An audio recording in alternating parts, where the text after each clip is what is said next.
Zhvillimi i turizmit dhe forcimi i bashkëpunimit mes Shqipërisë dhe Francës ka qenë në qendër të konferencës së organizuar ku morën pjesë përfaqësues të sektorit turistik nga të dy vendet. Ngjarja vuri në dukje rëndësinë e partneritetit ndërkombëtar dhe mundësitë që hapen për Shqipërinë në tregjet europiane, veçanërisht atë francez. Përfaqësuesi i ambasadës së Francës në Shqipëri, Samuel Richard, theksoi transformimin e jashtëzakonshëm të vendit gjatë 2 dekadave të fundit. E kam njohur Shqipërinë para 20 vitesh.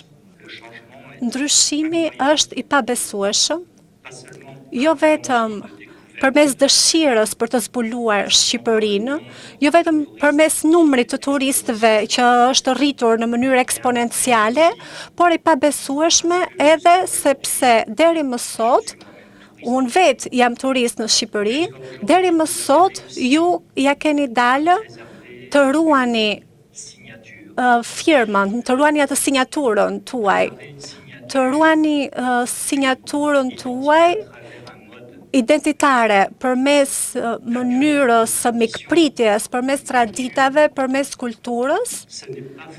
Kjo nuk është e lehtë kur përballemi me një numër turistësh që është në rritje të madhe, në shpërthim. Ndërkohë kryetari i shoqatës së hotelerisë dhe Aktopuzzi u ndal tek sfidat dhe domosdoshmëritë e fazës së re që po kalon turizmi shqiptar. Turizmi është një fazë dinamike dhe me ritme dhe zhvillimi të larta kërkon më shumë sofistikim. Në qendër të këtij transformimi janë 3 elementë të rëndësishëm.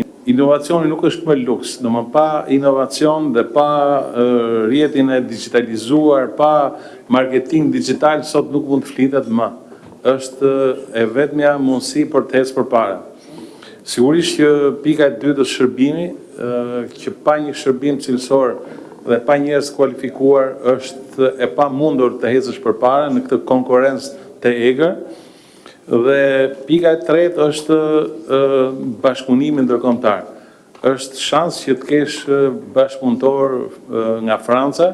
Franca është lideri i turizmit botror, pra është vendi i parë në botë. Nga ana tjetër, kreu i shoqatës së restoranteve dhe bujtinave, Kujtim Dervishi, theksoi përparimet e dukshme në këtë fushë. Në fushën e akomodimit, Shqipëria ka bërë hapa të rëndësishëm drejt standardeve bashkëkohore.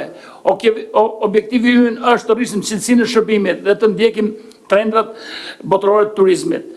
Konferenca u mbyll me mesazhin se bashkëpunimi mes Shqipërisë dhe Francës mbetet një shtyllë e rëndësishme për zhvillimin e mëtejshëm të sektorit, i cili po fiton gjithnjë më shumë peshë në ekonominë shqiptare.